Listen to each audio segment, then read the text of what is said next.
Добрый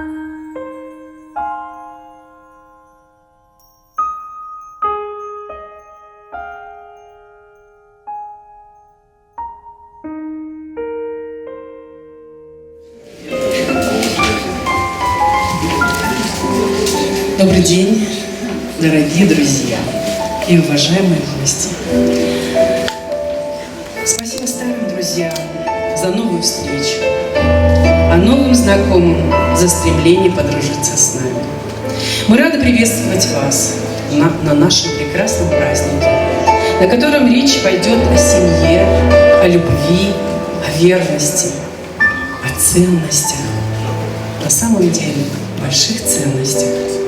Семья – это дом, семья – это мир, где царят любовь и преданность.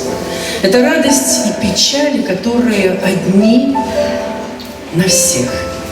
Это привычки и традиции, это крепость, за стенами которой могут царить лишь покой и любовь. В нашей стране символом этого прекрасного праздника является ромашка. Я тоже сегодня надела эту ромашку, вы ее будете видеть. И, конечно, каждый, кто сегодня отмечает этот прекрасный праздник, на самом деле, наверное, нужно отмечать вот такие праздники, которые рассказывают нам о хорошем, о прекрасном, о великом, о нашей семье, о нашем оплоте, о нашей силе. Хочется также сказать, что 8 июля отмечают все россияне. На самом деле это прекрасный православный праздник. Он отмечается не так давно, но мне кажется, это так здорово. И слава Богу, что сегодня мы все здесь собрались. И чествуем семьи, которые находятся в нашем зрительном зале. Это просто эталон.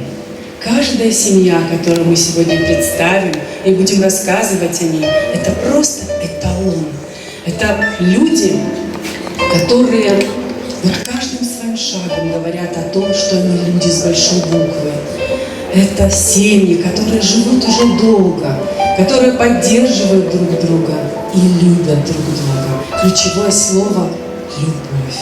Друзья, сегодня мы говорим о великом подарке Бога, о любви. И в начале нашего мероприятия я приглашаю на эту нашу импровизированную сцену артистку театра мюзикла Катерину Елоеву. Она исполнит гимн о любви, гимн семьи, любви и верности.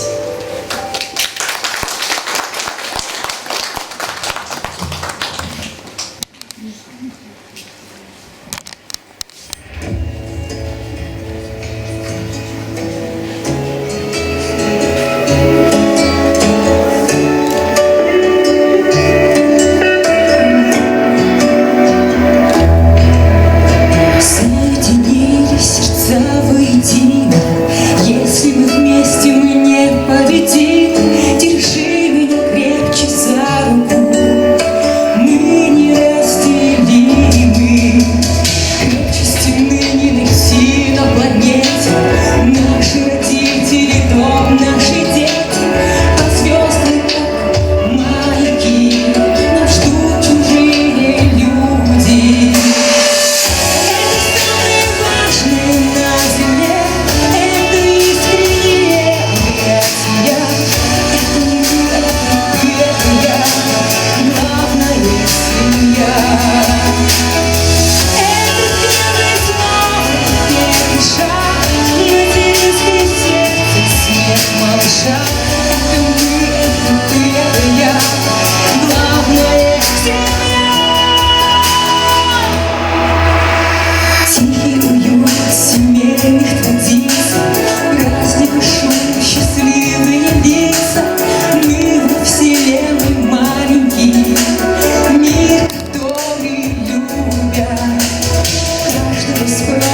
Каждый ответит, крепче стены не найти на планете, а звезды, как маяки, там ждут родные люди. Это самое важное на земле, это искреннее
семья.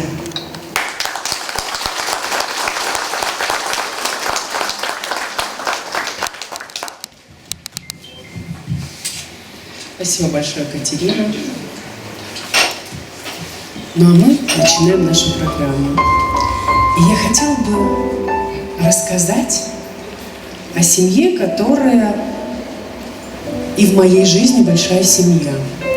Потому что каждый наш шаг в общественной работе мы обычно спрашиваем благословения и спрашиваем, как поступить. И благодаря этому человеку, этой семье, очень много мероприятий прошло именно в рамках любви, согласия. Я хочу рассказать о семье Болотаевых. Они сидят за вот этим прекрасным столом. Я знаю, что отец Георгий нам обычно не разрешает много рассказывать про себя, но мы очень коротко расскажем, потому что мы любим эту семью. С этой семьей у нас очень многое связано. Большая семья. Они в браке уже 25 лет. Воспитывают 6 детей. Вот здесь вот вы можете увидеть фотографии. Мы постарались сделать такое, как говорится, чтобы они-то знали про себя все, а мы хотим, чтобы и вы знали про каждую семью больше, чем хотелось бы. И вот такие вот фотографии мы собрали прекрасные, которые рассказывают об этой великолепной, большой, красивой семье Болотаевых, отец Георгий и Оксана. Отец Георгий, я бы очень хотела, чтобы вы сегодня открыли наше мероприятие и сказали нам единственное слово.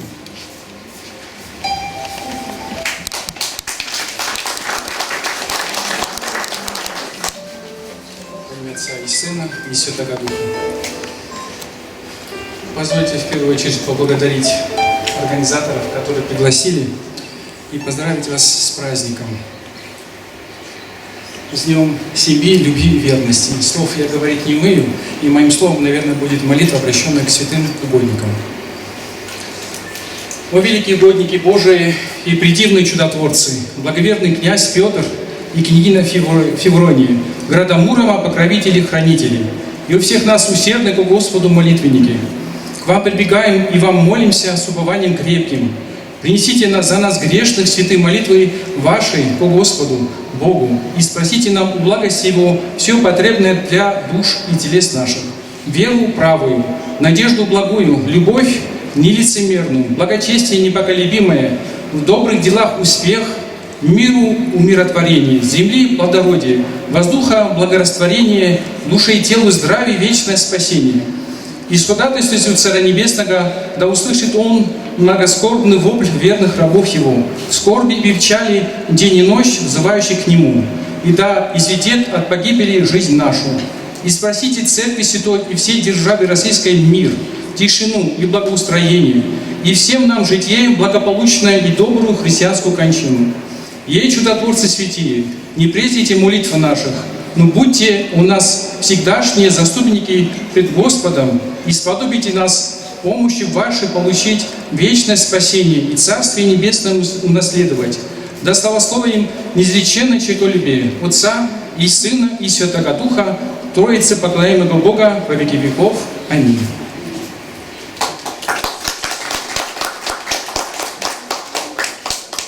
Мы чествуем семью Болотаевых.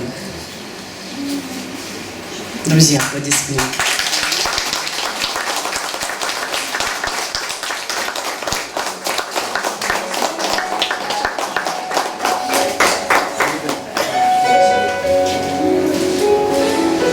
Сегодня у нас также в гостях семья Тихоновых.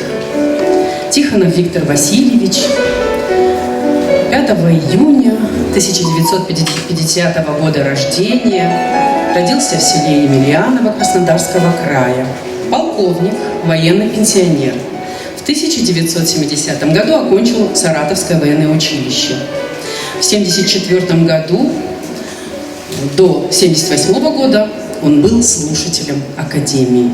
Проходил военную службу от курсанта военного училища до начальника кафедры военного института. Тихонова Людмила Владимировна. 4 июня 1952 года рождения. Родилась она в селе Покровка. Идите к нам, Людмила Владимировна. Красноярского края. Вступили они в брак 19 января 1974 года. Вот уже более 50 лет они уже в браке. Людмила Владимировна, я хочу вам сегодня сказать огромное спасибо. Потому что все мероприятия, которые проводятся в республике, Союз женщин России, представителем которого является Людмила Владимировна уже многие-многие годы, а мы сотрудничаем с Союзом женщин России, я сама являюсь членом Союза женщин России, и здесь большая половина девушек и мужчин в том числе являются членами этого прекрасного союза. Мы очень много проводим серьезных мероприятий, в том числе вот сегодняшнее наше мероприятие тоже благодаря вам. Спасибо вам, Людмила Владимировна, за за эту возможность, за то, что вы с нами. Я понимаю, что супруг ваш сейчас очень занят. Конечно, он человек военный, до сих пор, как говорится, трудится и всегда работает с молодежью и с детьми. И это для нас очень и очень важно. Я могу про Людмилу Владимировну рассказывать очень-очень много, потому что она у нас была и депутатом многих созывов. И до сих пор она педагог, великолепный педагог по математике. Нам она для нас наставник. Поэтому сегодня мы чествуем семью, эту прекрасную семью Тихоновых.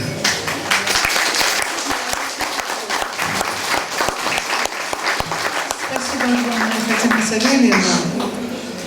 Но приехали мы в Осетию в 1978 году.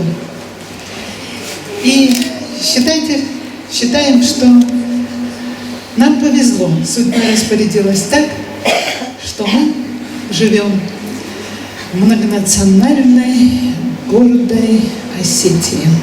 Гордимся. Мы породнились с семьей Хугаевых и стали огромной, большой, дружной семьей. У нас уже растет правнучка Софийка. Ей уже 6 лет. Внук – это старшего внука, а младший внук еще учится, перешел на 5-й курс в юридическом университете имени Кутафина. Я горжусь, и все мы гордимся, и муж, что так судьба распорядилась. Мы в Осетии, мы любим Осетию. И спасибо всем вам за то, что, во-первых, вы мне дважды оказали высокое доверие, избрав меня сначала депутатом Верховного Совета, а потом парламента. Еще раз спасибо вам всем и с праздником. Но в конце мы продолжим. Спасибо.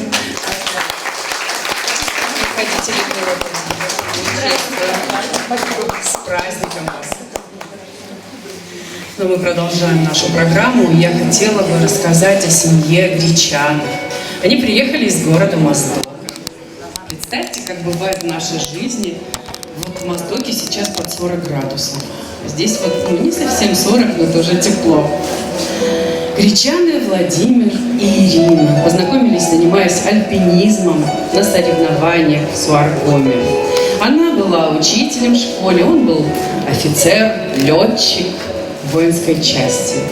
Воспитывают 2 детей. Оба закончили горно-металлургический институт. Работают в Москве.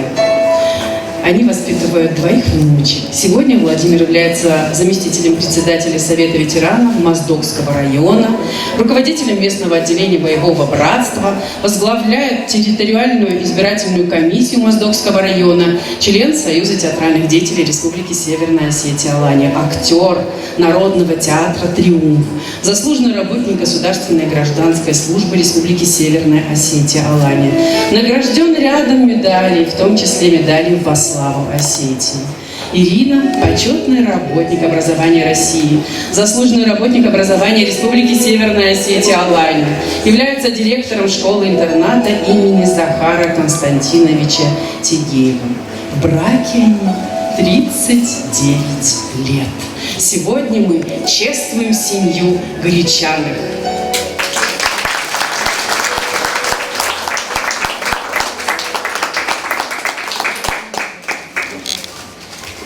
Поздравляем вас с праздником, друзья! Сегодня у нас из Моздока просто, я не знаю даже, как сказать, такой десант, такой красивый десант. Лучшие семьи, лучшие из лучших. Семья Чаусовых. Это какая прекрасная семья. Вот я с вами была не знакома, но я постоянно слышала, я дружу с Моздоком, я часто бываю в Моздоке, моздокчане тоже здесь часто бывают.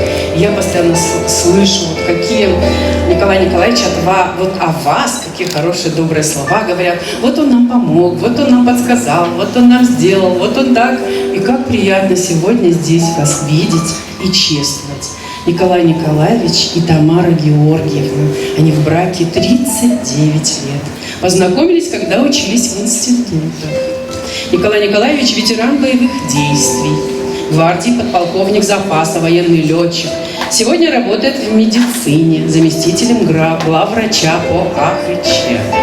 Тамара Георгиевна – заслуженный медицинский работник Республики Северная Осетия Алания, главная медсестра Моздокской районной больницы, заслуженный работник медицины, и воспитывают они сына Игоря, прекрасного сына. Сейчас он находится в зоне специальной военной операции, он хирург, травматолог.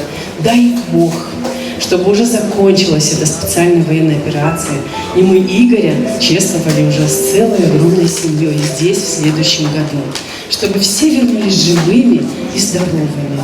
Сегодня, друзья, мы чествуем эту прекрасную семью Чаусовых.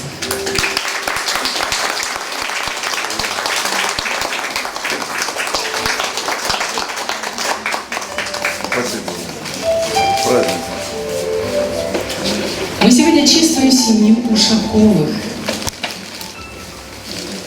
Ушакова Александр Николаевич и Лидия Григорьевна. Познакомились на БАМе. Представьте, какая длинная история. Байкало-Амурская магистраль. В 1984 году они познакомились. Оба прибыли по распределению после окончания учебных заведений. Для тех, кто еще, как говорится, не помнит, как это было, или уже не знает, как это было, когда ты окончил учебное заведение, тебя должны распределить. И по распределению ты должен пойти работать или служить. Вот так же они были распределены после окончания учебных заведений. Александр военного училища он закончил в то время в городе Новосибирск, Лидия технического училища в городе Липецк. В декабре 1985 года они поженились. До 1995 года жили и работали в воинских частях, отдаленных от населенных пунктов. За 10 лет на БАМе поменяли 5 мест службы. Там же в 1989 году родился сын Александр, в 1993 году дочь Мария. В 1995 году в связи с отсутствием места трудоустройства Лидия также пошла служить по контракту в одно из подразделений, которыми командовал муж. В январе 1996 года Александр добровольцем пошел служить на Северный Кавказ в одно из соединений внутренних войск, выполняющих задачи по обеспечению безопасности в регионе. Вскоре и супруга последовала за ним. Служили в Грозном, Чернене, Карца, Северокавказском военном институте внутренних войск. Практически весь помогает друг другу. Сегодня мы чествуем семью Урусовых.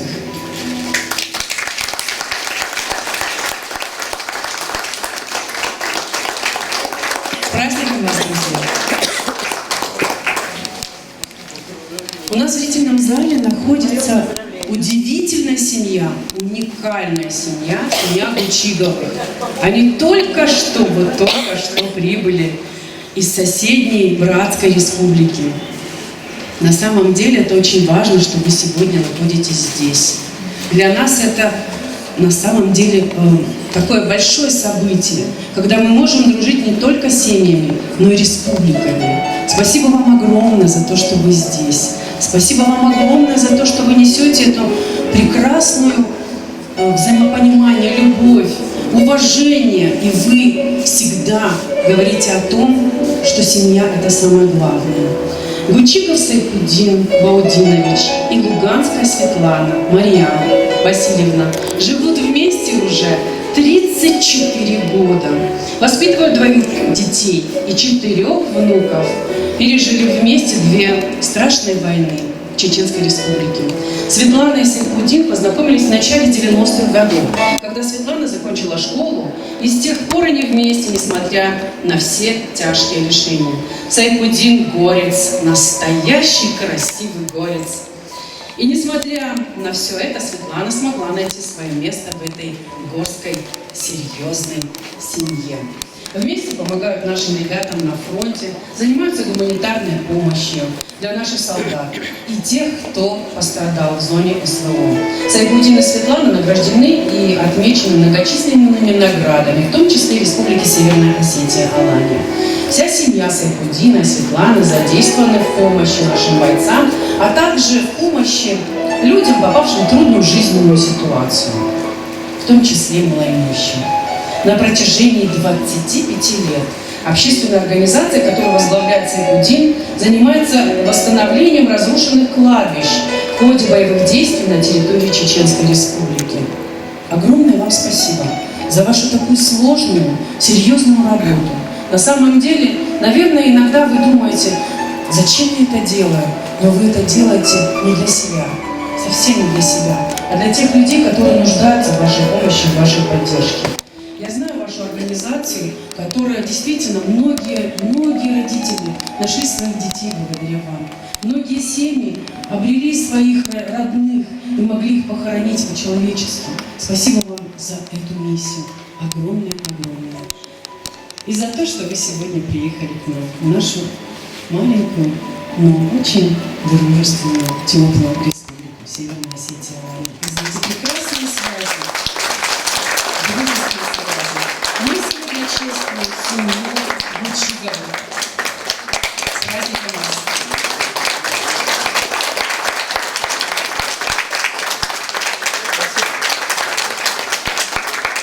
Сегодня мы также чествуем семью Моторовых. Это великолепная семья, такая серьезная.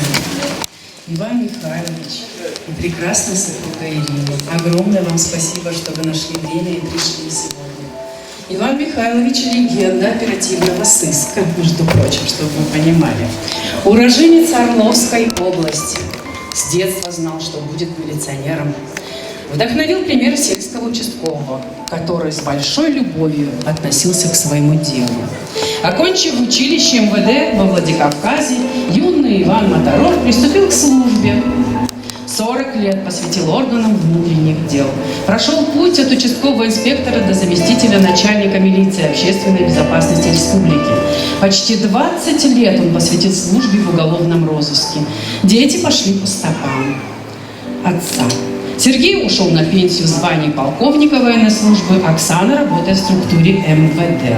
Наталья 16 лет посвятила работе с трудными подростками в ПДН. Браки они, вот задумайтесь, 55 лет.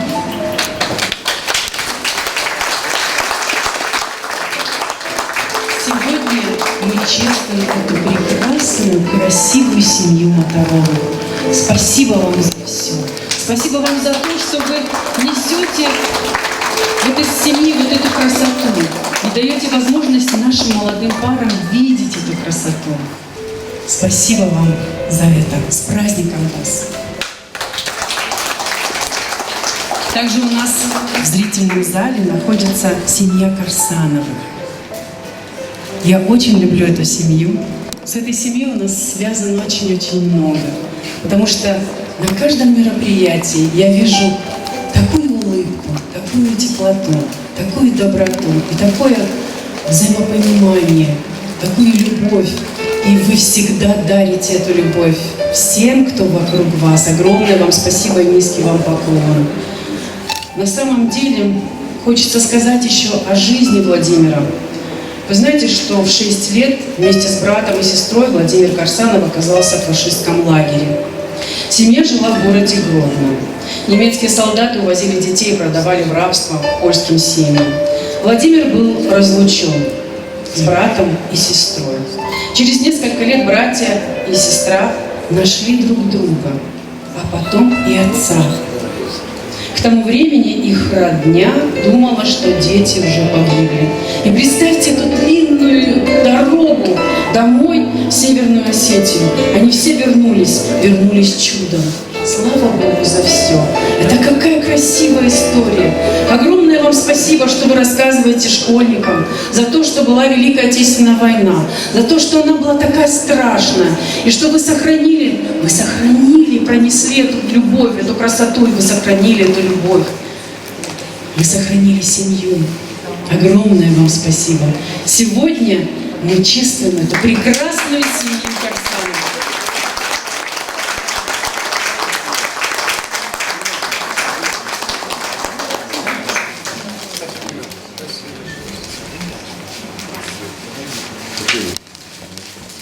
У нас сегодня в зрительном зале также находится семья Хитагурова.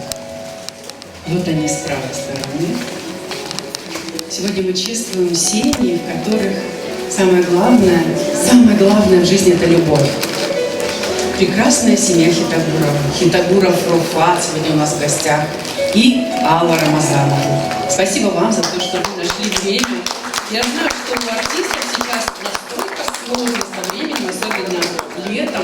У нас проходит большое количество фестивалей. Сейчас у нас проходит большой фестиваль «Вахтангов. Путь домой».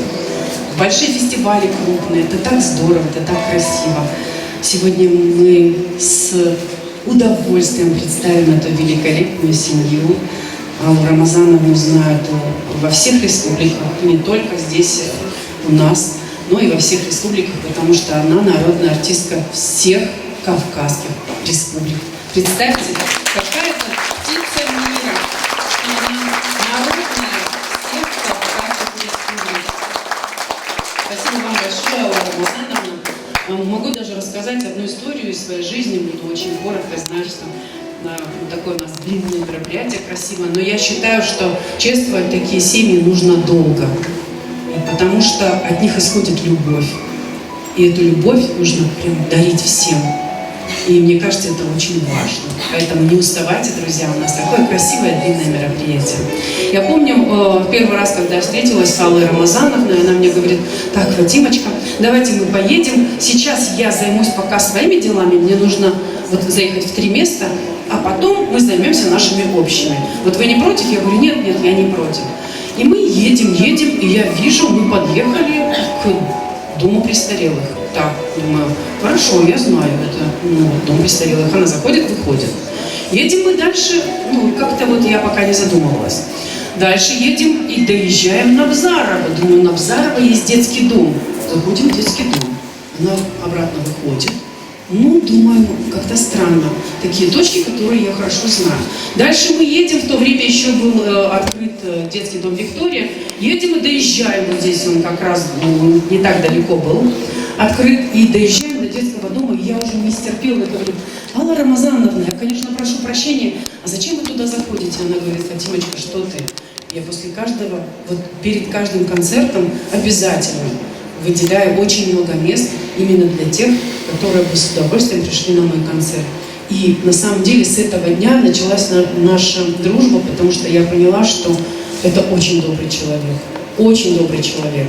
И каждый раз перед ее концертом мы завозим эти пригласительные билеты во все реабилитационные центры и детские дома. Огромное вам спасибо, Алла Рамазановна, за такую большую красивую встречу. Я также хочу сказать огромное спасибо Руфату, потому что на всех наших концертах Руфат нам помогает. Большое вам спасибо, Руфат, за эту семью. В этой семье воспитывается мальчик и девочка. У них уже есть внуки. Вот первая внучка буквально недавно появилась. Дай Бог вам здоровья вашей семье и вашим детям, и вашим внукам. Сегодня мы чествуем эту прекрасную семью Кирилловых. Ну, так как было бы неправильно, если бы я не предоставила слово Алле Рамазановне, я вас приглашаю, Алла Рамазановна, вот сюда, на нашу импровизированную сцену, потому что, ну, коль уж чествуем на вашу семью, вы тоже, как говорится, присоединяйтесь к нашим поздравлениям ко всем. Давайте мы отдельно поаплодируем нашей прекрасной Фатиме Пагиевой. А еще громче. Фатима тот человек, о котором можно говорить сутками, месяцами, годами, потому что она очень хороший человек. Спасибо огромное. Фатимочка, я, позвольте, тоже поздравлю вас, дорогие, уважаемые семьи, которые так долго сохранили прекрасные ваши очаги семейные. Дай Бог вам здоровья, счастья, радости, удачи и благополучия. А самое главное, нам мирного неба над головой, и все у нас будет хорошо. Будьте счастливы.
Союза женщин России Павла Посадский-Платок. Это который поводок вы мне уже дарите.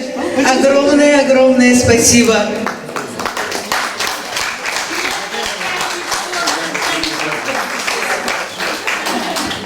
Спасибо огромное.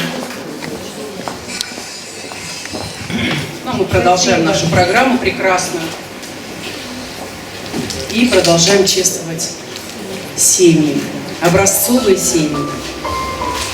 Вы знаете, что здесь у нас семьи, которым 55 лет, 50 лет, 40, 39, 20.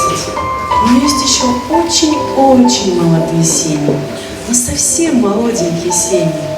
Вот сегодня мы пригласили одну из самых молодых семей, которая нам очень-очень нравится. Это такая прекрасная семья. Это, можно сказать, вот семья, которая делает первые шаги в этой прекрасной, огромной жизни, возможно, трудной, а возможно и не трудной. Это кто как, с каким характером подойдет к этому ко всему. Семья Кучиевых. Сегодня мы чествуем одну из самых молодых семей. Кучиевы. Алан Кучиев и Залина Губурова. Алан является начальником караула ФКУ ИК-1 УФСИН России по Республике Северная Осетия Алания, лейтенант внутренней службы. А Залина Губурова, сказать, что она просто хороший человек, этого мало. Она человек с большой буквы. Она у нас молодая, но в то же время я могу сказать, что она такая мудрая, что такое ощущение, что ее душе где-то лет 60 уже, а может и больше. Она прожила вот малюсенькую жизнь, но как будто вот ты оглянешься назад и прожила большую длинную жизнь. Столько доброты от нее видели люди, сколько добра она сделала людям, которые в этом нуждаются. Она у нас известный журналист и известный общественный деятель. И сегодня мы чествуем эту прекрасную молодую семью.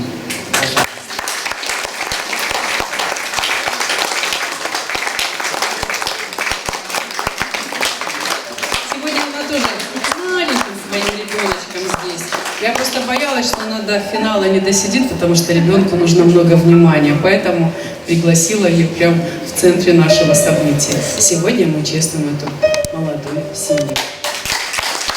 Поздравляю всех с замечательным праздником. К сожалению, у меня Алан не смог сегодня сюда прийти, но зато наша доченька там во дворе сейчас гуляет. И спасибо, наверное, что могу сказать, нашим старшим, которые нам подарили эту жизнь, в первую очередь им. Сейчас уже рядом со мной нет моих родителей, они очень рано у меня ушли из жизни. Но все то, чему они научили меня, я теперь буду стараться научить этому всему своего ребенка. Я желаю каждому из вас долгих, счастливых лет, чтобы вы успели порадоваться, насладиться успехами и радостями ваших младших. Удачи, счастья и любви.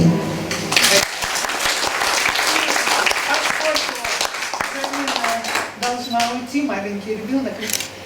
Мы, Союз женщин России, вручаем, Зариночка, тебе медаль Союза женщин России. Спасибо.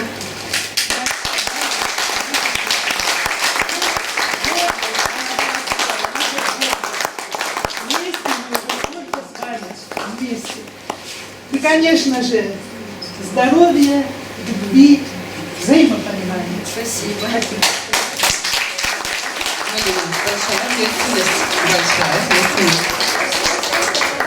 С праздником, Спасибо. с Днем семьи, любви и верности.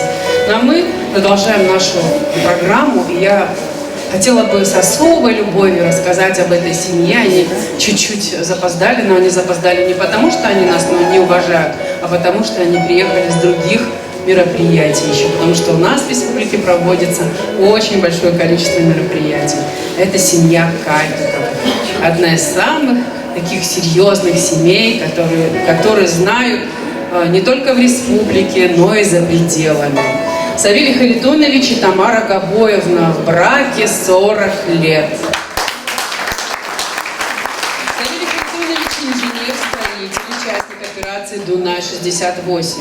Награжден грамотой министра обороны Гречка, медалями и орденами ведомств и общественных организаций, член городского совета ветеранов, председатель Совета старейшин казачества России, ближнего и дальнего зарубежья.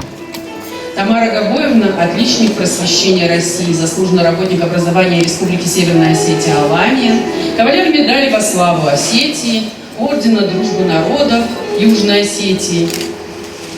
Также она награждена медалью Росвоенцентра правительства России, патриотов России, УФСИН, приставов, администрации города, от Союза городов воинской славы. Я вам могу много рассказывать про нее, потому что до сих пор ходят легенды о ее зеленом пиджаке, на котором нет уже практически места, потому что весь пиджак справа, слева, сверху донизу вот так вот усеян этими наградами за помощь, за поддержку, за общественную деятельность. Тамара Габоевна, мы вас любим. И вы не думайте, каждый раз Тамара Габоевна говорит: а Тимочка, все, складываю свои полномочия, отдаю тебе. Нет, нет, Тамара Габоевна. Живите долго и счастливо и радуйте нас своей работой.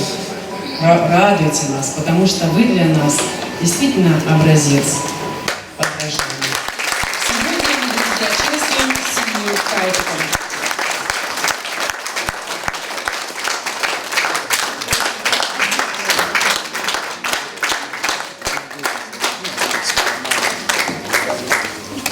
С праздником вас!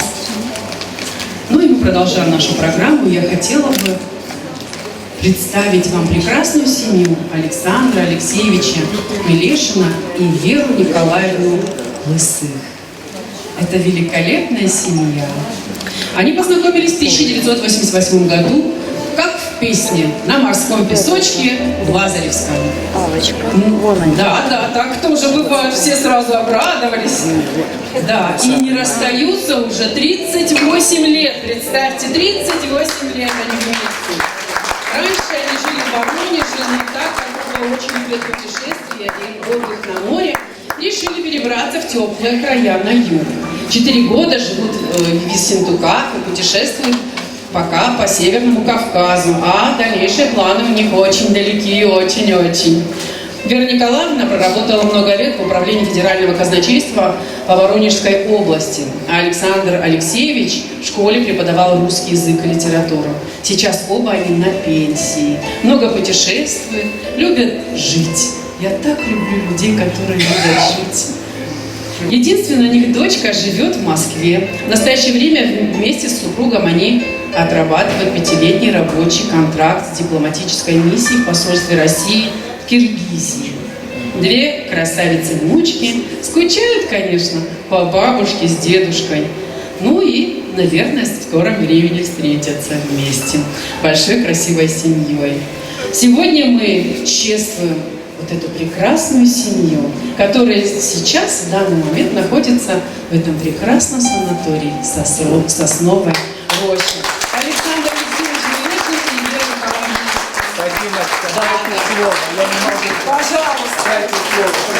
Пожалуйста. Всем добрый день, здравствуйте, с праздником. Хотим мы быть среди людей воображением богатым. Нам среди них, как в русской хате, уютно, чисто и теплее. Но я хотел бы сегодня сказать в первую очередь своей супруге. Я редко это говорил, но если уж признаваться, мужчины, вы меня поддержите. Каждый из вас признавался в любви своей жене, правильно?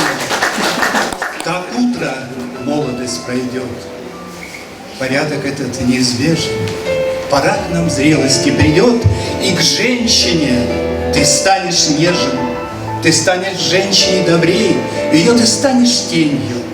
Поймешь, что ближе нет, и нет родней, чем та, что у тебя под сенью, чем та, на ком очаг твой жизни теплится всегда. Если ты себе не враг, оценишь женщину тогда. Вторую жизни половину не сможешь жить ты без нее. Есть краски, заявка на картину. Нет красок, только полотно. Спасибо, спасибо вам. Есть краски, конечно, есть краски, прекрасные краски. И со своим творческим красивым подарком я приглашаю на эту прекрасную сцену артиста театра мюзикла, Владикавказского театра мюзикла Артура Абаева. Артур, пожалуйста.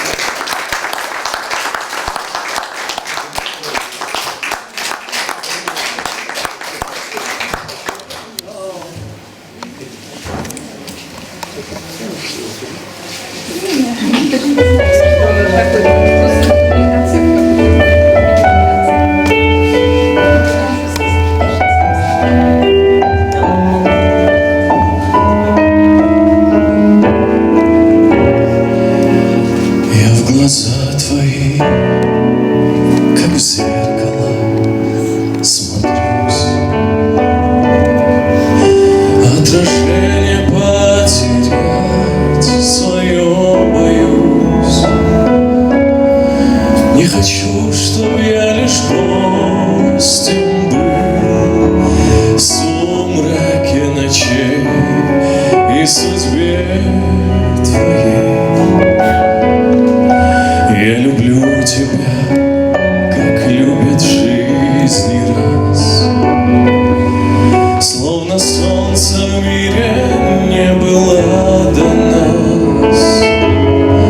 От заботы мелких ссор я тебя увел, и ключи от счастья для тебя нашел, для тебя нашел. Любовь, похожая на сон, сердец хрустальный перезвон. Твое волшебное люблю я тихим эхом повторю. Любовь, похожая на сон, счастливым сделала мой дом. Но вопреки законам сна, пускай не кончится она.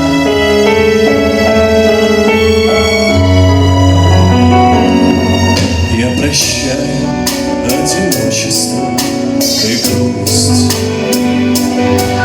Ты сказала в них, я больше не вернусь.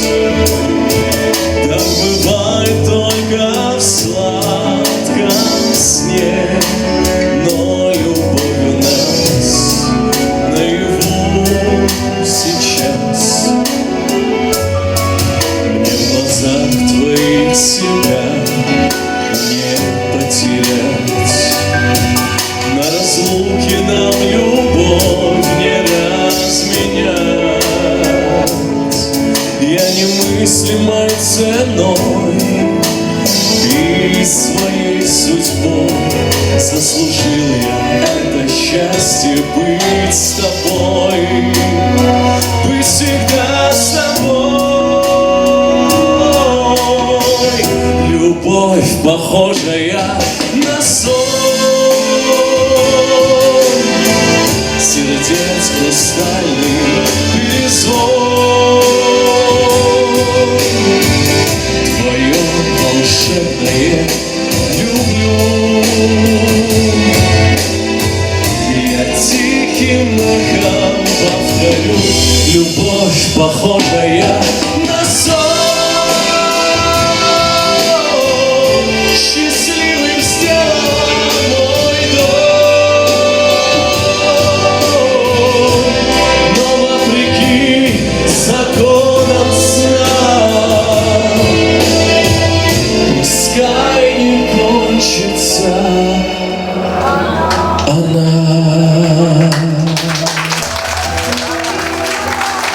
Спасибо. С праздником. Спасибо большое. Артур Абаев. Обожаю же этот звук. Все говорят, ну как будто как под фонограмму. Я говорю, вы что, как под фонограмму? Он так идеально поет, что людям кажется, что под фонограмму. Обожаю я нашу молодежь. На самом деле у нас красивая, талантливая молодежь. И хотела бы себя чуть-чуть поправить. И мне так это нравится на самом деле. Представьте, здесь семья Савлаевых, а я их называю Кайтуковыми, и они на меня смотрят и вот так вот кивают головой. Как я их люблю за это, честное слово. Ну, вот насколько они интеллигентные люди, что вот я ошиблась, и они меня не поправляют. Совсем не просто кивают головой, да, конечно, Димочка, спасибо вам за это большое. Я на самом деле дружу с семьей вот этой прекрасной Савлаевых. У меня очень много друзей, очень близких друзей в этой великолепной творческой семье. Все мы знаем этих великих художников, этих скульпторов, этих творческих людей. С Инной Саблаевой мы учились вместе в СОГУ, поэтому у меня такие хорошие дружеские связи с этой прекрасной, интеллигентной семьей, которые мне кивают головой. Спасибо вам большое. Но я продолжаю нашу вот такую вот программу теплую, красивую. Хотела бы рассказать вам про Кумалаговых Касбулата Георгиевича и Веру Тугановну Караеву. Вместе эта семья Кумалаговых 44 года. Представьте, как уже это здорово. Им совсем недалеко до золотой свадьбы. Между прочим, не забудьте про нас, пригласите нас обязательно на золотую свадьбу. Познакомились они на работе в Ордонской районной больнице, где Вера Тугановна работала медицинской сестрой. А Касбулат Гагиевич работает по настоящее время врачом-травматологом. Они по праву являются заслуженными врачами нашей республики и почетными гражданами Ордонского района. Супруги вырастили и воспитали 4 сыновей и 1 дочку. Представьте, у них 13 внуков. Это же как здорово! Дети и внуки пошли по стопам отца и дедушки в медицину. Можно сказать, образовалась такая семейная династия врачей. Сын Руслан, военный врач, в звании полковника, служит в Луганском госпитале. Другой сын Таймураз, тоже врач-травматолог, работает вместе с отцом. Старшая внучка, медицинская сестра в центре Мега.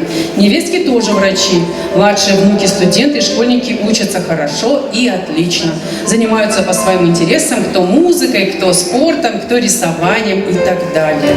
И в выходные вся эта большая семья любит проводить в Бирокзанге. Они любят активный отдых, шашлыки, у них большой огород. И самое главное, и, наверное, секрет этой большой семьи – это любовь и доверие. Сегодня мы чествуем семью Кумалаговых, Касбулата и Веру. Они находятся здесь, в этом прекрасном, роскошном учреждении «Сосновая роща». Вот вы знаете, я иногда думаю, почему же назвали «Сосновая роща»? Ну, как бы сосна – это же уникально, да? И сосна, если ты под сосной сидишь, она тебя лечит, хочешь ты этого или нет.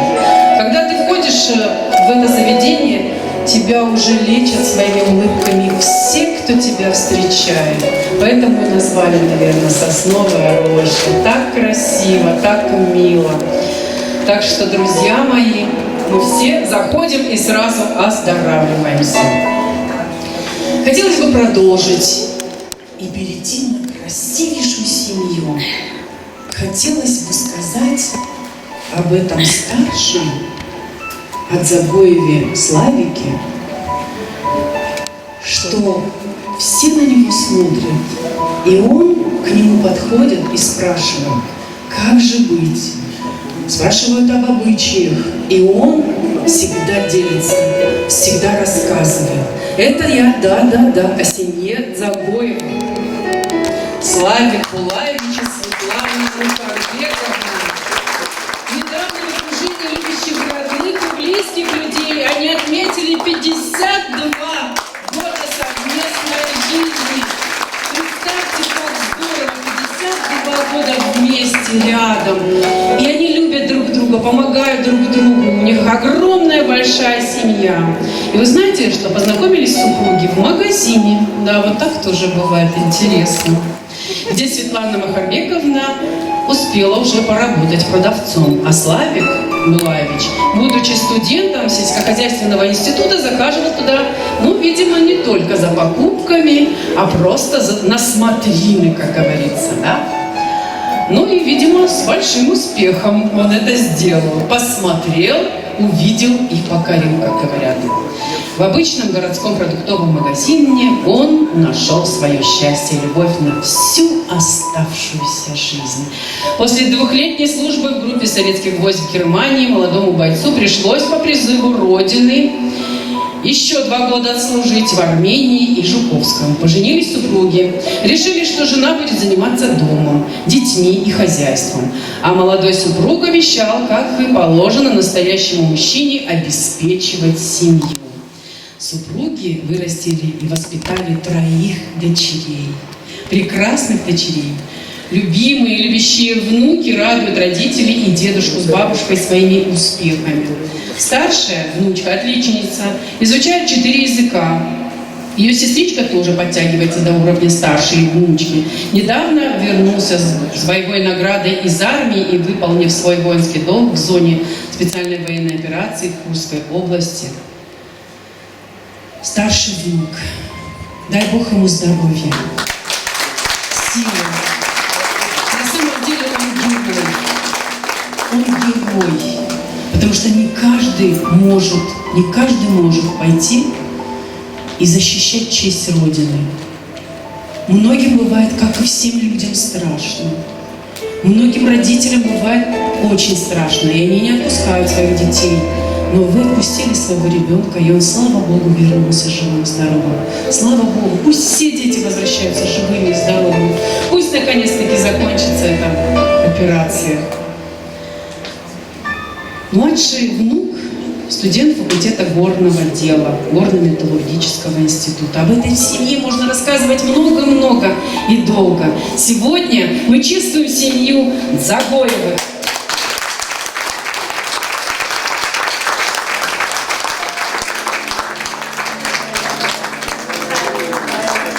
С праздником вас, дорогие друзья!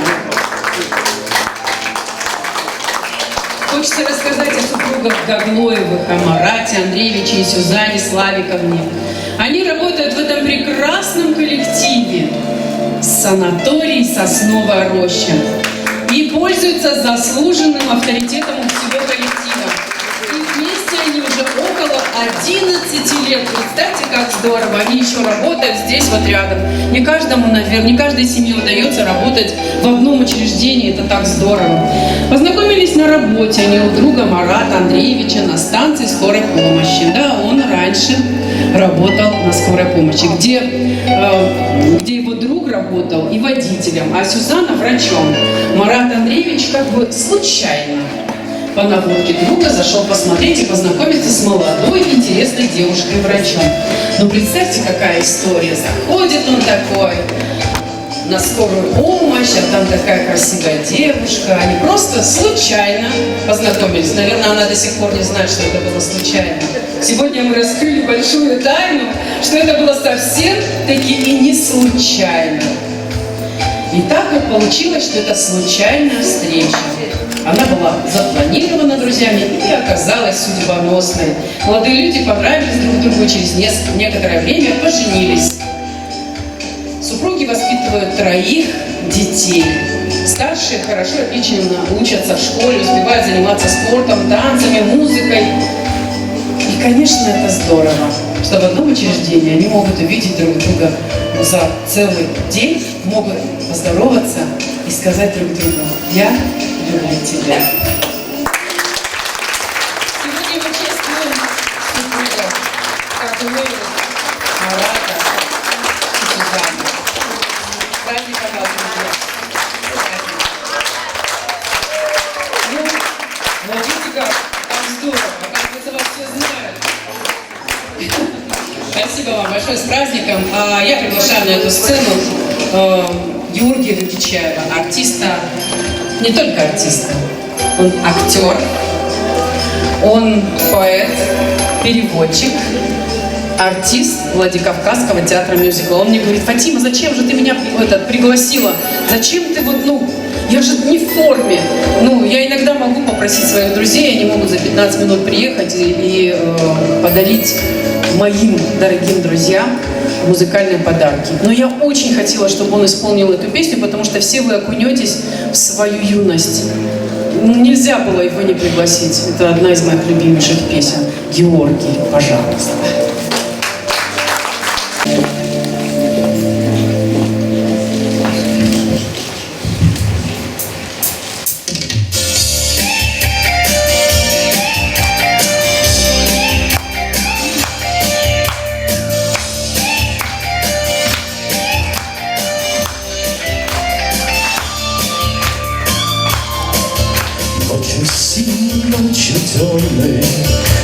я встану у порога, ночь, когда в созвездиях ярких небо светится. Ни о чем просить не буду, ни стрельца, ни козерога. Лишь один вопрос задам большой медведице. Ты созвездие, конечно, и живешь своею жизнью, той, что люди до конца еще не поняли. Ну и все-таки скажи мне, ну и все-таки ответь мне, почему всегда одна ты бродишь по небу? Чья здесь вина и почему? Ты мне ответь. Вечно одна и почему? Где твой медведь? Чья здесь вина и почему? Ты мне ответь. Вечно одна ты почему?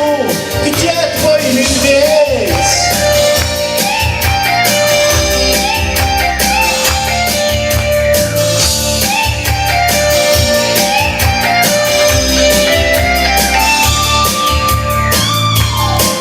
Что поделать, я, конечно, рассуждаю по-земному, и за это ты, медведица, меня прости.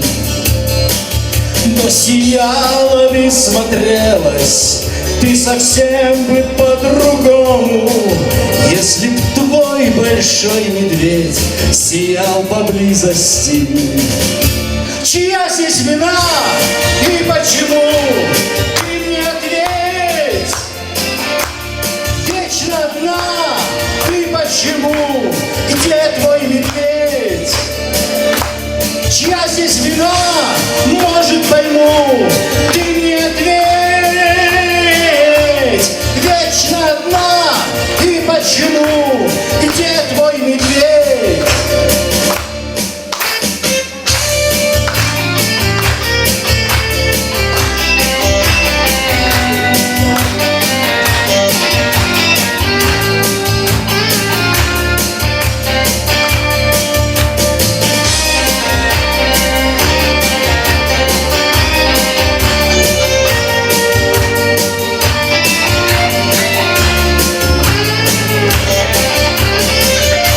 Чья здесь вина?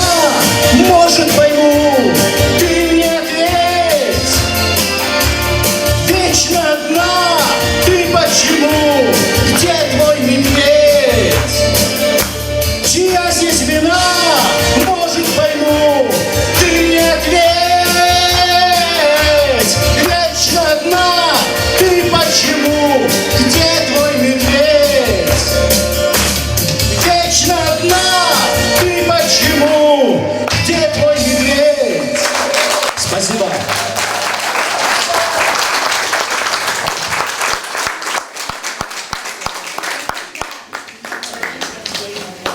Мне кажется, прекрасная советская песня из репертуара одного из лучших артистов советского времени Михаила Боярского. Это так здорово, что мы можем себе позволить послушать такие песни. А мы продолжаем нашу программу, и хотелось бы рассказать о семье Шагровых. Сергей Иванович и Ирина Васильевна вместе уже 45 лет, друзья. Представьте, какое время они проводят вместе. 45 лет, это же так здорово. Познакомились они, между прочим, когда были еще студентами. Во время участия, вот вы не поверите, вот казалось бы, да? Ну как можно познакомиться, когда ты студент? Скорее всего, наверное, на учебе. Или где-то там, я не знаю, когда ты сдаешь экзамен. Нет, вы никогда не отгадаете. Они познакомились при переписи населения. Представьте, какая удивительная история вообще в этой семье. Оба супруга супруга – отличники образования России, заслуженные работники физической культуры Республики Северная Осетия Алания, имеют множество различных наград и благодарностей республиканского и федерального уровня за многолетний труд в развитии спорта и воспитании подрастающего поколения. Общий стаж работы супругов – 80 лет. Ирина Васильевна – тренер, преподаватель по плаванию в бассейном комплексе ГГАУ. Сергей Иванович – тренер, преподаватель футбольного клуба «Барс». Но у Сергея Ивановича есть гордость. Он гордится своими подопечными. У него есть ребенок ДЦП с детским церебральным параличом, который занимает призовые места на соревнованиях мирового и европейского уровня. И это особенная гордость, потому что если ты можешь ребенку, у которого не все сложилось, допустим, с детства, и ты можешь вселить в него такую силу, что он может выйти и показать свои результаты, то это, наверное, какой-то Божий дар. Мне так кажется, что вот Господь разговаривает через нас с этими детьми, помогает им через нас. Огромное вам за это спасибо. Детей своих у супругов 3, старшая дочь с семьей живет в Краснодаре, работает логопедом. Младшая в декретном отпуске, а сын выполняет свой воинский долг в зоне специальной военной операции. И имеет заслуженные боевые награды. Дай Бог, чтобы мы его скоро увидели. Живым, здоровым, веселым, радостным. Кстати, у них 7 внуков. Это так здорово. Дай Бог, чтобы к этим спортсменам 7 добавлялось еще много-много, чтобы была огромная футбольная большая команда. Сегодня мы, друзья, чествуем семью Шагровых.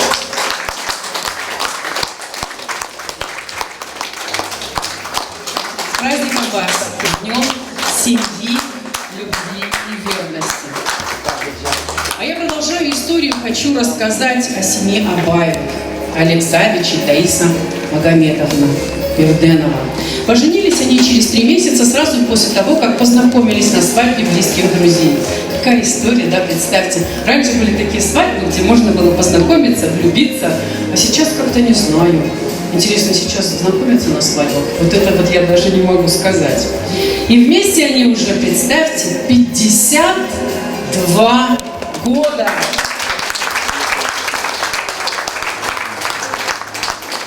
Легко и в радости не расстаются ни на секунду. Это как здорово. Очень трогательно заботятся друг о друге.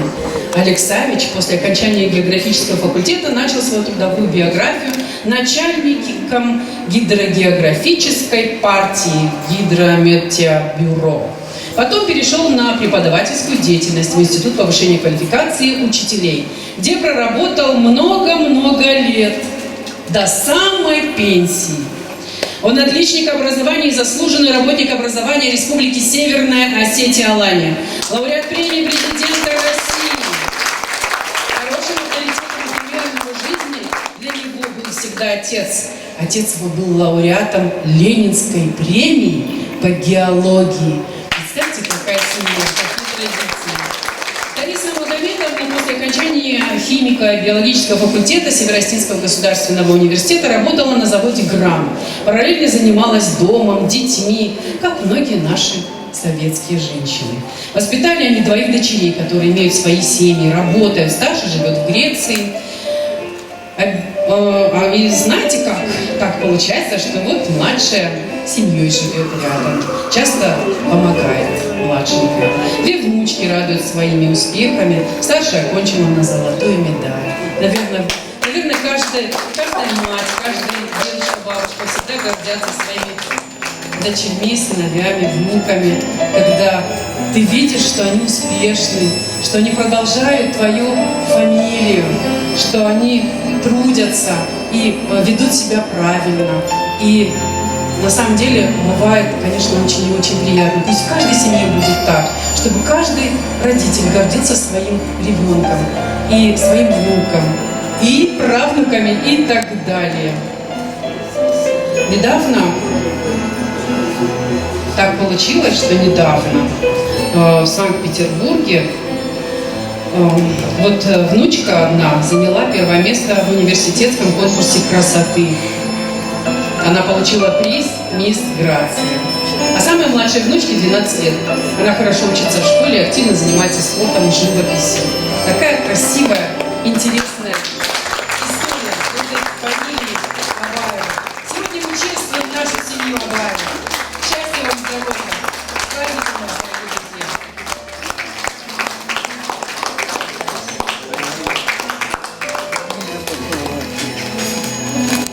И мы продолжаем нашу программу. И хочется рассказать о семье Темировых. Семья Игоря и Алены Темировых. Алена такая скромная, она не любит вообще, когда про нее говорят, говорит всегда: ой, не надо, Фатима, вот она сейчас краснеет, такая вот прям, я не знаю. Ну, Алена, я могу сказать, потому что сейчас я ведущая, и поэтому я могу себе позволить это. Алена на самом деле удивительный человек, и вся их семья Темировых, они постоянно помогают. В данный момент у нее большая-большая миссия. Она занимается семьями, которые побывали в специальной военной операции. Буквально недавно мы провели огромный форум, когда весь Северный Кавказ приехал, и такая большая, огромная организация всероссийская, и они все приехали к нам в гости. Конечно, мне было очень-очень приятно за то, какую деятельность вы сейчас ведете, как многим вы помогаете. На самом деле очень большая помощь сейчас нужна именно там. И, может быть, еще больше нужна родителям, которые здесь находятся. И вы всех их поддерживаете. Дай Бог вам силы и здоровья. Это просто фантастический труд. Пусть вам прибудет, пусть Господь вам помогает. Знакомы они друг с другом более 35 лет, а в браке уже 25 лет. Воспитывают двоих дочерей. Игорь Султанович, офицер ФСБ, ветеран боевой службы, в данный момент принимает участие в специальной военной операции. Сейчас он не с нами, но мы все душой с ним. Пусть вернется живым, здоровым, невредимым. Мы сегодня чествуем семью Темировых.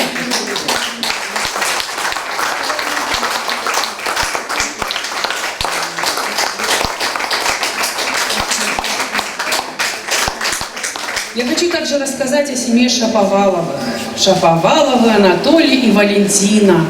Вы просто не представляете, вы даже не угадаете.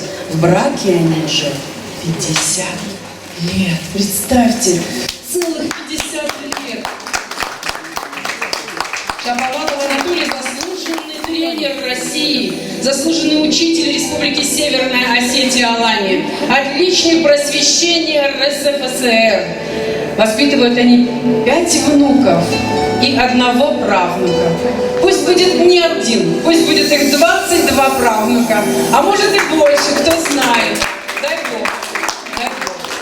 Это прекрасная семья, которая всю свою жизнь, они подарили друг другу столько любви, столько внимания, что вот сейчас вы посмотрите на них, и им вот не более 45 лет, потому что их душа такая, у них душа совсем молодая, совсем современная.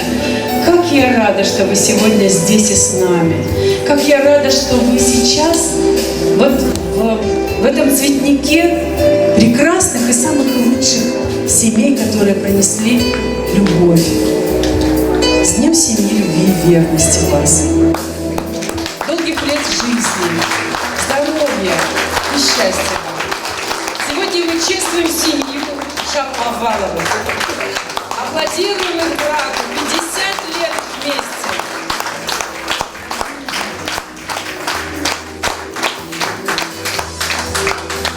Вы знаете, сегодня у нас очень много семей здесь, в зрительном зале. Я бы хотела сказать о семье Климовых. Виктор Климов и Анжела Григорьева. Это, кто-то скажет, сейчас молодая семья? Ну, да, наверное, молодая семья. Но кто-то скажет, ну как молодая семья? Ну, они уже не молодые, им не по 16 лет. Ну да, я скажу, да, они не молодые, им по 16 лет. Но ту деятельность, которую они проводят в нашей республике, и не только в нашей республике, но и во всех соседних республиках, конечно, это здорово. Потому что через вас у нас открываются такие мосты дружбы. И если мы можем даже один мостик соорудить, это уже здорово. То, чем вы занимаетесь, это очень ответственно. Это прекрасный благотворительный фонд «Рука помощи». Я могу сказать ответственно, потому что я с начала открытия, даже не с открытия, с начала волонтерского движения, и я знаю Анжелу уже очень и очень давно. Здесь у нас в зале есть еще Лаля Ходунова, которая, это вот мы начинали вместе первые шаги, Злата Тебиева.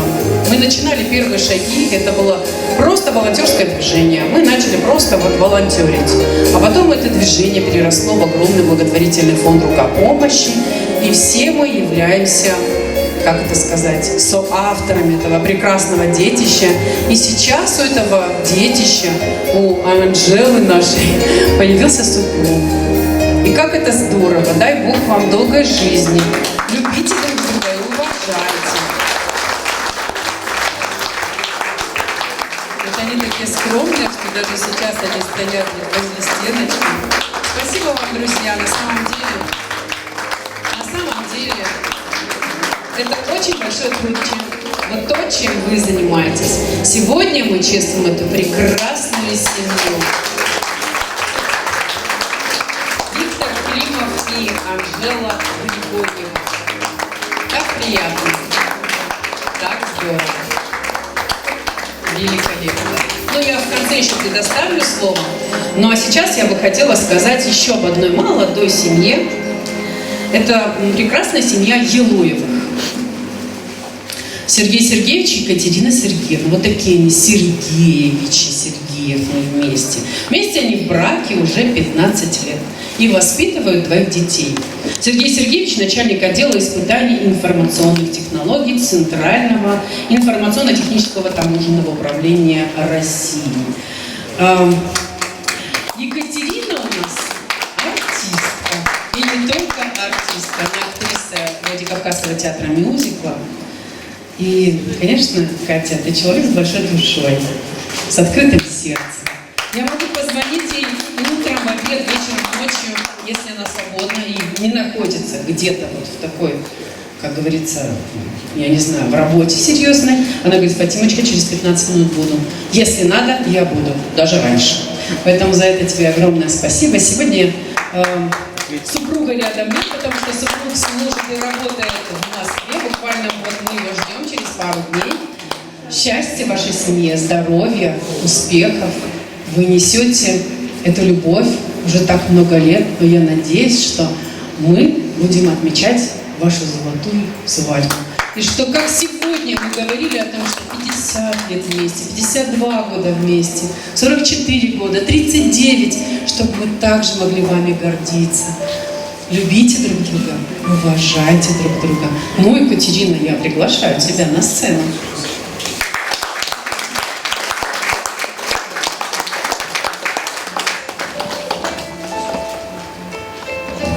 Спасибо большое за такие теплые слова. Когда вот так вот слушаешь внимательно про каждую семью, конечно, у меня вот на глазах слезы радости и счастья. Дай Бог каждому из вас, конечно же, самое главное. Вы знаете, я всегда думала, что здоровье. Оно нам, конечно же, очень нужно. Но самое главное – счастье и радость. Потому что когда мы счастливы и радостные, у нас замечательное настроение, у нас появляется то самое крепкое богатырское здоровье. И мы можем преодолеть очень много, когда с радостью идем по жизни. И следующая песня, она будет моя одна из самых любимых. Она молодая, но она с нашим символом. Это ромашка. Ромашка, василек. И вы знаете, я думаю, что это песня про наших верных, любящих мужчин. А почему? Я чуть-чуть открою тайну, чуть попозже.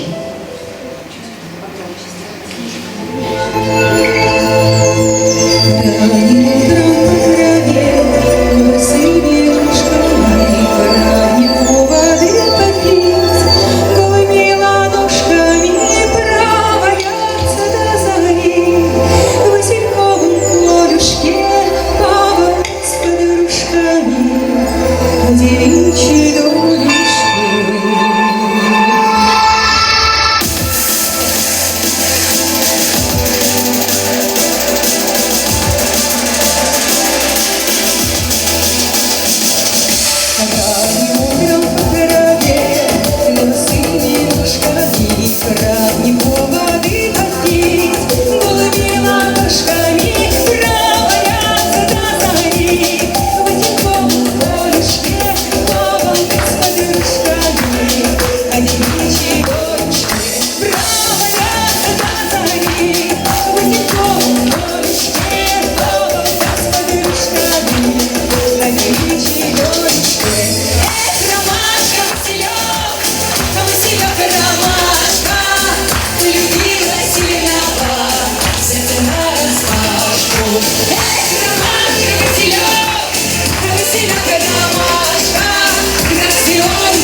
и наши мужчины. Счастья, здоровья! Василек, ромашка, полюбила сильного, сердце нараспашку. Ромашка, Василек, ромашка, краснёнки на груди, белая рубашка.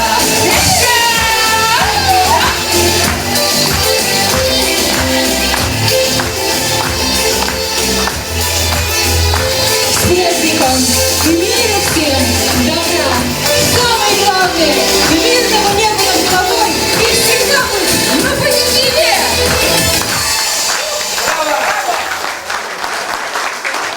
Браво, Катерина, не уходите, пожалуйста. У меня очень сложная миссия, сложнейшая миссия, наверное, в моей жизни.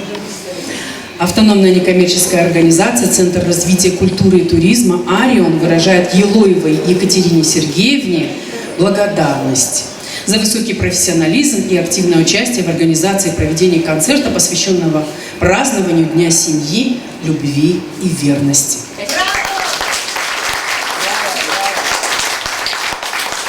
Катерина, не уходите. Я хочу, чтобы мы пригласили также Георгия Гагичаева.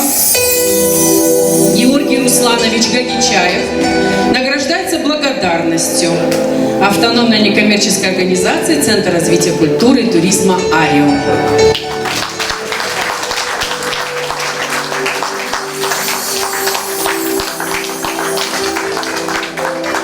Благодарностью награждается, вернее, вручается благодарность Абаеву Артуру Олеговичу от Центра развития культуры и туризма «Арион». Артур Олегович, я понимаю, что вы еще, как говорится, не создали свою семью, но мы будем рады, чтобы вы ее в скором времени создали, потому что, например, у Георгия Гагичаева 3 деток, 2 девочки, 1 мальчик. Прекрасная семья. Он у нас не только артист, переводчик, но еще руками может делать очень-очень много хорошего и красивого. Ну что, найдем сейчас Артура и вручим ему.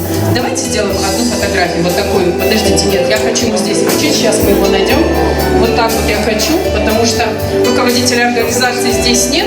Нету его там. И было бы здорово, если бы мы вот послали фотографию, вот эту, что нам все вручили, и мы уже готовы, как говорится.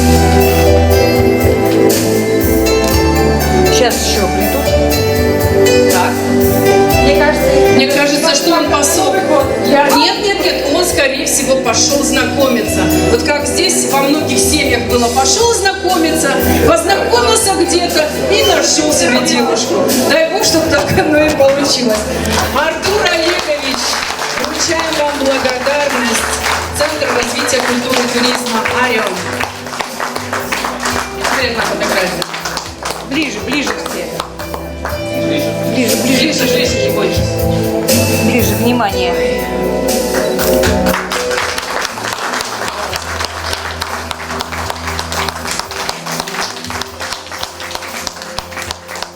Спасибо огромное. На самом деле, быть артистом в наше время очень сложно. Дай Бог, чтобы вы вот эту чистоту пронесли на века. Потому что, когда ты выходишь на сцену, ты разговариваешь с людьми, с душами каждого человека. И если ты несешь не очень доброе, тогда и получаем ответ не очень, совсем добрый. Но я приглашаю, уже почти финал нашего мероприятия. Тамара Габоевна, я приглашаю вас сюда на сцену. А теперь уже не как семью такую, а как чиновника практически. Но пока Тамара Габоевна поднимается и ей помогает кто-то, я хочу рассказать вам о чем. О том, что я лично благодарю, и все, наверное, присутствующие в зале, я благодарю этот прекрасный коллектив санатория «Сосновая роща». Я благодарю вашего руководителя, великолепную, красивую, обаятельную, талантливую женщину. Почему я говорю талантливую? Потому что находить красивых людей – это тоже талант. А у нее весь коллектив, все такие красивые, все такие ухоженные, все такие интеллигентные. Я не понаслышке это знаю, поэтому я вас сегодня лично благодарю. Низкий вам поклон за то, что вы многим-многим продлеваете жизнь. В том числе большая половина из всех семей, которые которые сегодня были представлены, они здесь и сейчас находятся и отдыхают у вас. Это так важно. Огромное спасибо, что вы занимаетесь сбережением народа. Это прекрасная профессия. Дай Бог вам сил, здоровья и счастья. Это благодаря, сразу открою все секреты, благодаря прекрасному этому санаторию «Сосновая роща», также благодаря благотворительному фонду «Рука помощи», Союзу театральных деятелей нашей республики и общественному совету города Владикавказ, в котором я состою, состоялось наше прекрасное мероприятие. Спасибо всем огромное, преогромное. Отдельно сейчас расскажу еще о людях, которые... Нет, я не прощаюсь, Людмила Владимировна. У нас есть, как говорится, по очереди. У вас просто большое награждение. Начнем с маленького. Дорогие друзья, конечно, что-то микрофон слабоватый. Сегодня удивительный праздник, один из новых праздников России. Потому что в этот день всегда хочется сказать какие-то особые слова каждой семье, каждому члену семьи, чтобы в каждом нашем городе, большой нашей страны, все семьи были счастливы, чтобы везде царил мир, взаимопонимание, чтобы было спокойно в семье, чтобы была аура хорошая в семье, детки, чтобы здоровыми росли. Вот хочется пожелать это каждой семье. Поэтому спасибо, конечно, санаторию «Сосновая роща» и Инне Рубеновне, что вы вот столько гостей пригласили сегодня. И от имени не только Общественного совета города, а и министра по делам национальности, и Республиканского дома дружбы народов. Я хочу вас всех поздравить с этим замечательным праздником.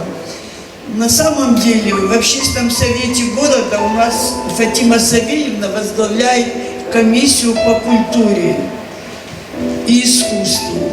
И старается везде, насколько это возможно, проводить одно за другим все лучше и лучше мероприятия. Спасибо, дорогая Фатимочка, моя родная. Спасибо за то, что откликаешься на любую просьбу и доводишь до логического конца. Но раз мы начали Инну Рубеновну хвалить, то давайте мы начнем с нее и объявим ей благодарность Общественного совета.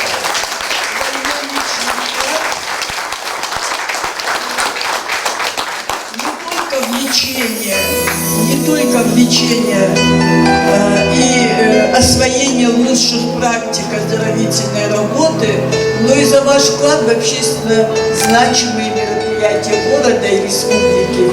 Спасибо вам большое.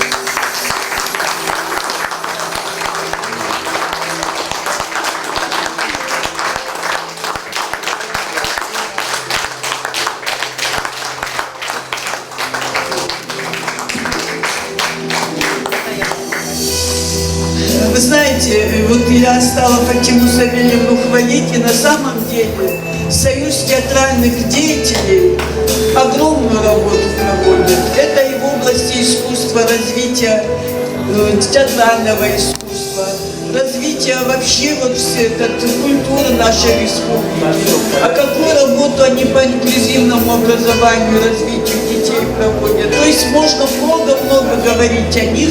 Поэтому, пожалуйста, ваш союз театральных деятелей, он, я знаю, является чуть ли не лучшим, если я не ошибусь, наверное, если я скажу, что лучшим региональным союзом нашей России. Поэтому Казбеку Соломоновичу спасибо большое, что у него есть такая Фатима Савельевна.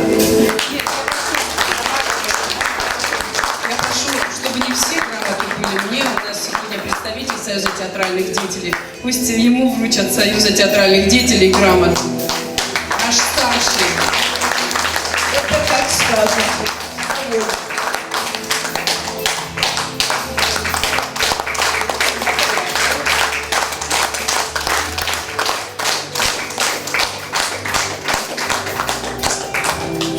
театральному искусству и народу Осетии.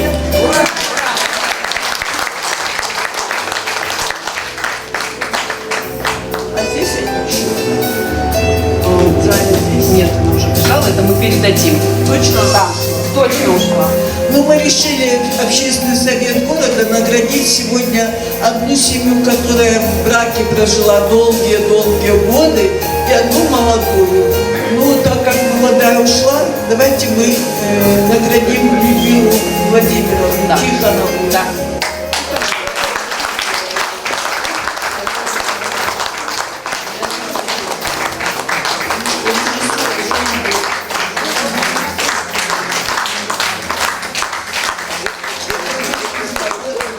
Владимировна у нас не просто руководитель регионального отделения Союза женщин России. Это человек удивительной судьбы. С детства, можно сказать, с юности она посвятила себя педагогике, образованию. Потом уже работа в парламенте и в чиновничьих рядах.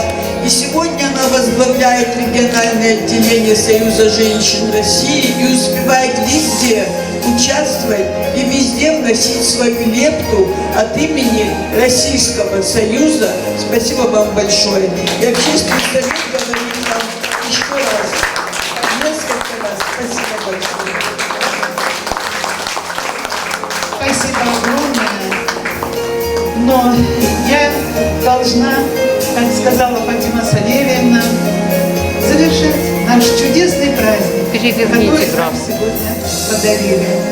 Вам низкий поклон, Фатима Савельевна, низкий поклон Инне Рубеновне, хозяйке этого чудесного дворца. Спасибо всем огромное. И сегодня я хочу выполнить почетную миссию президента Союза женщин России Лаховой Екатерины Филипповны и вручить вам благодарственные письма и поздравления. Разрешите мне, пожалуйста, я пройду. А можно мы сейчас это... Пока сфотографировать вас пока. Организуем награждение, помогите, пожалуйста. Пока мы организовываем награждение, я бы хотела огласить всех спонсоров. Огромное спасибо еще раз санаторию «Сосновая роща». Инна Рубеновна, вам. Также один из спонсоров наш Аналь Виктор. Огромное ему спасибо. Один из прекрасных спонсоров наш отец Георгий. Огромное вам спасибо, отец Георгий. Также я хочу поблагодарить Наташу Латвиеву. Она сегодня... Где, Наташечка, ты здесь? Спасибо тебе большое. Также я хочу поблагодарить Лали Ходонову. Если бы не было Лали Ходоновой, наверное, меня бы сейчас здесь не было на этой сцене. Это был контрольный звонок, контрольный выстрел.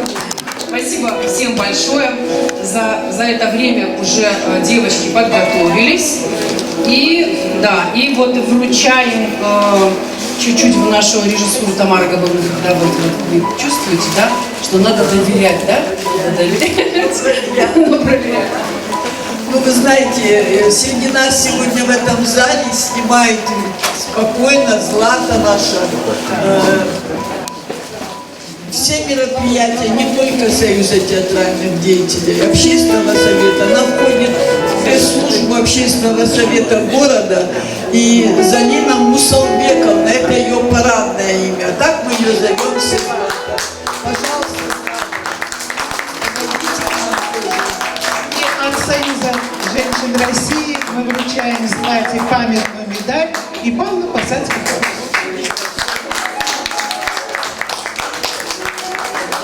Злата также является архивариусом Союза театральных деятелей. На самом деле с нуля мы начали собирать наш архив Союза, и на данный момент у нас более 250 спектаклей русского, осетинского, музыкального, также юго-осетинского театров нашей республики.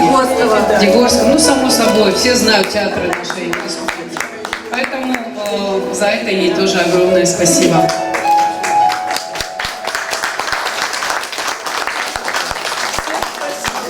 Спасибо всем большое. Фатима Савельевна. Да, конечно. Я оглашу благодарственное письмо, подписанное президентом Союза женщин России Лаховой Екатериной Филипповной. И, конечно, наше поздравление. И затем мы обращаемся. Уважаемая супружеская пара Балатаевы Георгий и Оксана, выражаем вам благодарность за крепость отношений, основанных на любви и верности, за благополучие семьи, обеспеченное трудом, за воспитание достойных граждан Осетии и России. Президент Союза женщин России Лахова Екатерина Филипповна. И поздравительная открытка.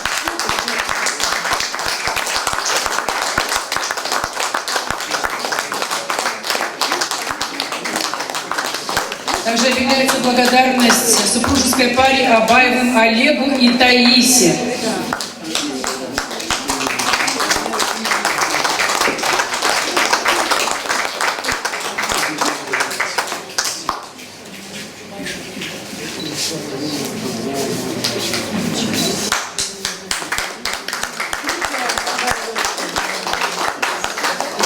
Спасибо вам огромное. Низкий вам поклон. Это самое дорогое. А где аплодисменты? Разверните.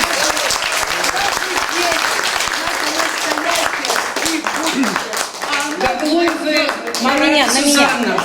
Внимание. Ну вы.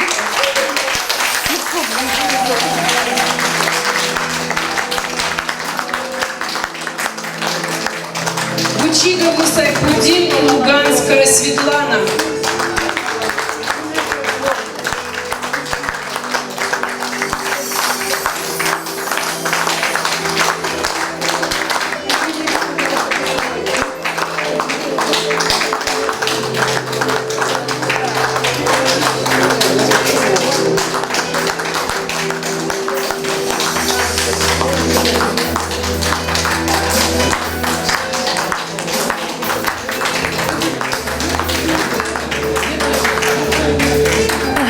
Огромное спасибо всем организаторам, огромное спасибо, это очень важный праздник.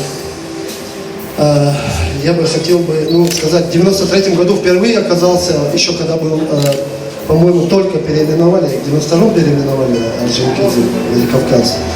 Для меня открыл Владикавказ Виктор Климов, Анжела Григорьева. Я приезжаю сюда как к себе домой. Вот реально вам говорю, я приезжаю в Владикавказ как к себе домой и очень рад бываю, бросив все свои дела. Мы бросили ферму, у нас фермочка, козы, бараны, мы живем в пригороде Грозного. Но приезжаем сюда всегда с удовольствием. Вам, Фатима, огромное спасибо. Семья это очень важно. Семья это важно, это ячейка нашего общества, это сила нашей страны. У нас по закону, по нашим традициям, по закону, по исламу, если мы разводимся, то нужен всего лишь пару свидетелей, и ты разводишься, и все, ты не можешь с женой. Особых таких проблем не бывает развестись. В принципе, и свестись тоже. Таких проблем не бывает. Но отец наш, который 56 лет прожил вместе с матерью в депортации, в ссылку, в голод, трое детей родилось у нас, 3 братьев. Отец с матерью подняли 10 детей. Вот. Я не буду сейчас читать, сколько внуков и правнуков они застали. Но отец нас всегда говорил, батюшка, отец всегда говорил, хоть куда иди, воевать позовут, иди воевать.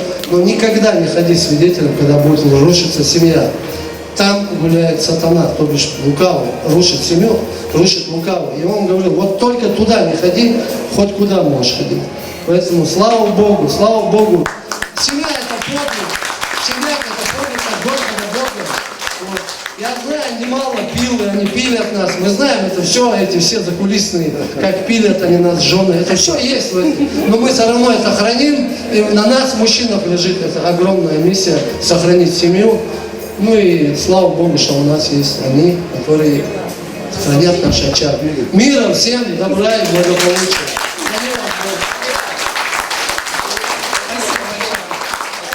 Благодарность объявляется супружеской паре Гречаны Владимиру и Ирине.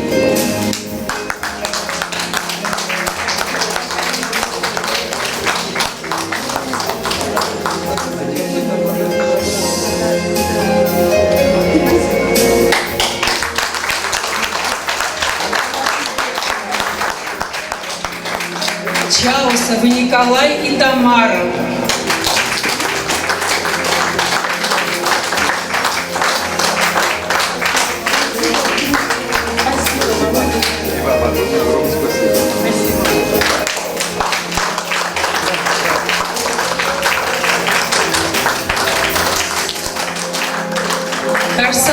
Владимир и Зоя.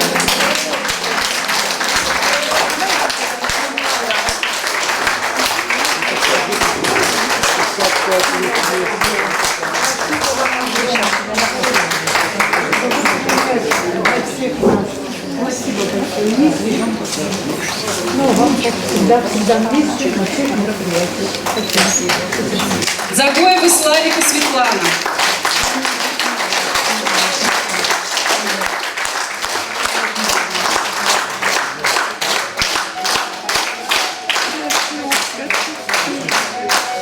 Спасибо вам огромное. Низкий поклон. Спасибо.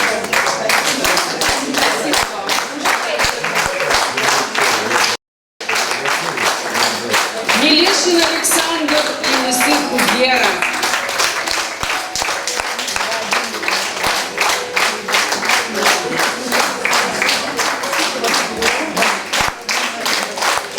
Моторова Иван и Ирина.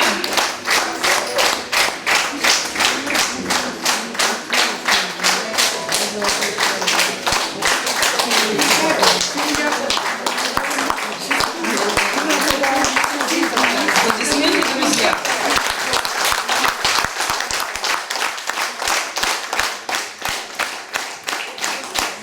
Должны все помнить, рождение человека на землю, его сопровождает домовой, святой и судьба. Я хочу, чтобы судьба была благосклонна ко всем нам присутствующим, долгой жизни, крепкого здоровья и такого интересного мероприятия, которое сегодня проходит. Ушакова Александр и Галина.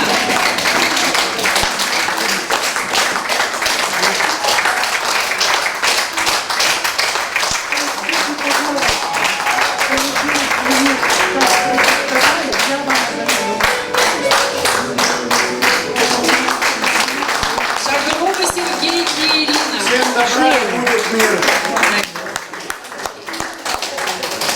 Так, Шагрова уже не находим. Тимировы Игорь и Алена.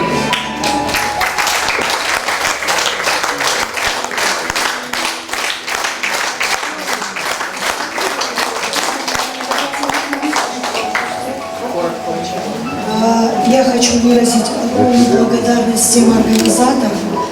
А самое главное, наверное, пожелать всем нашим ребятам, которые сейчас находятся в зоне СВО, пусть сегодня встретятся всем ромашками.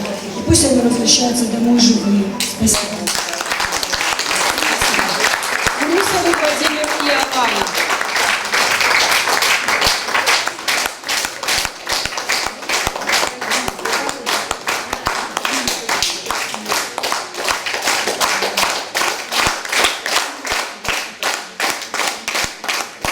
Шаповаловы Анатолий и Валентина.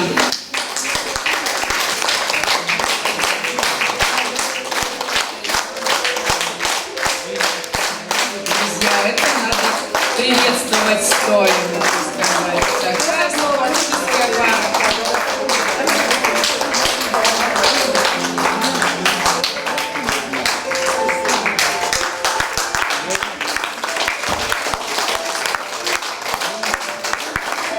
Николаева Сергей и Екатерина.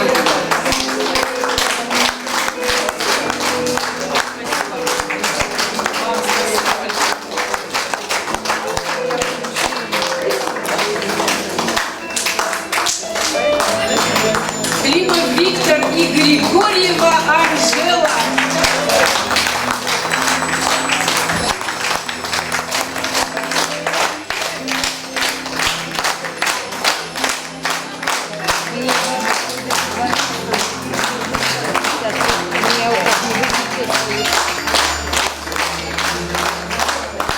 Большое спасибо всем, кто сегодня принял участие в этом замечательном мероприятии. Большое спасибо всем тем, кто помог оформить этот зал, оформить вход и спонсорам боевого братства. Спасибо большое. Я хотела бы пригласить еще Нину Рубена на живое его сюда, на нашу импровизированную сцену.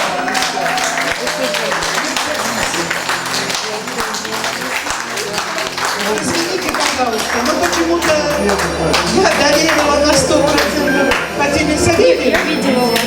Но однако же, уважаемая супружеская пара, Лукоев Андрей и Павел Фатима, выражаем вам благодарность за крепость отношений, основанных на любви и вере, за благополучие семьи, обеспеченном дом, за воспитание достойных граждан Осетии и России. А еще мы гордимся, что Фатима Савельевна является послом культуры Союза женщин России, награждена высокой наградой медаль дочерям отчизны. Спасибо большое. Огромное спасибо. Я всегда откладываю свои награды, но хочу вот этом рассказать чуть-чуть. В этих простых, казалось бы, кулечках совсем непростое содержание. В первую очередь здесь вот такая история. Я люблю тебя, да? Мне кажется, каждому человеку будет приятно дома достать вот эту открытку. И она на самом деле говорит о многом. Любовь – это самое главное в нашей жизни. И хочу еще рассказать о вот этом подарочном сертификате. Администрация ГБУ санатория «Сосновая роща» поздравляет вас с Днем семьи, любви и верности и дарит сертификат на 10 процедур на ваш выбор. Плавание в бассейне с инструктором, при посещении голокамеры. Срок использования сертификата до 30.09.2025 года. Ну, вы знаете, настолько нам как-то тепло и по-домашнему. Вот так красиво мы завершаем это мероприятие. И я прошу вас выйти на эту сцену.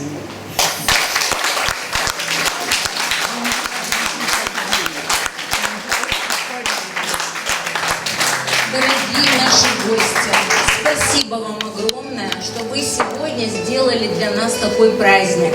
Создать семью, а тем более ее сохранить, это большой-большой труд. И у вас это получилось. Много молодежи здесь, в зале. Я хочу, чтобы, глядя на вас, они брали вот этот положительный пример. Желаю вам всем здоровья, вот эти маленькие сертификаты, хоть небольшой вклад в ваше здоровье, я думаю, будет. Здоровья вам всем, благополучия, мира и всего самого-самого наилучшего. От души вам огромное спасибо. Вы знаете, я просто сегодня гость. И хочу завершить это именно словами. Любовь и жизнь неразделимы. Где нет меня, нет и любви со мной. Но мне только б знать, что я людьми любима. И любить их всей душой. Спасибо, что есть такой замечательный праздник. Всех праздником, с Днем семьи, любви и, самое главное, верности.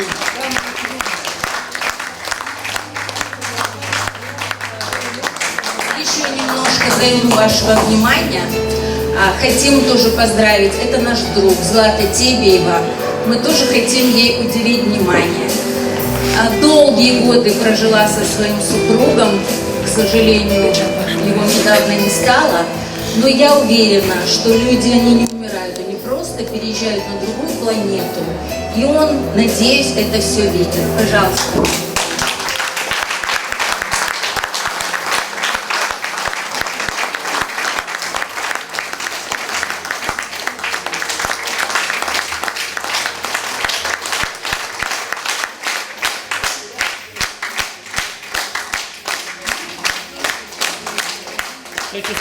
Стойте, минуточку.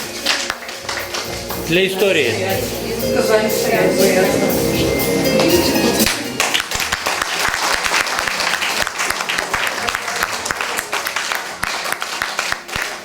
Знаете, совсем недавно прошел двойной праздник, День социального работника и медицинского работника. Вот наше учреждение, оно уникальное, оно социально-медицинское. И министр труда и социального развития, Герой России Юрий Абаев благодарственное письмо для нашей сотрудницы прислал. Можно я сегодня воспользуюсь нашим мероприятием и вручу ей Алле Магометовне Хатиковой.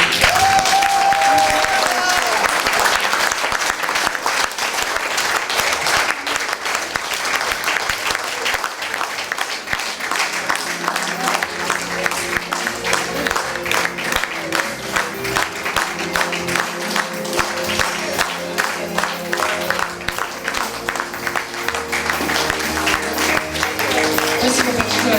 Огромное спасибо. С праздником нас, друзья. С днем семьи, любви и верности. Также хочу поблагодарить человека, который весь этот день, весь наш прекрасный вечер сопровождал нас такой красивой музыкой. Земфира, огромное вам спасибо. Спасибо всему персоналу на прекрасной санатории Лаве, особенно тебе, низкий поклон. Мы как это сказать, бойцы невидимого фронта всегда трудимся круглосуточно, но нас никто не видит. Мне как-то один раз сказал батюшка один, и мне так понравилось. Он говорит: Фатима, если тебя не благодарят люди, то тебя поблагодарит Господь Бог. Вот кто важнее, Господь Бог или люди? Конечно, Господь Бог. Тогда, если тебя не поблагодарили, радуйся. Я всегда радуюсь. Это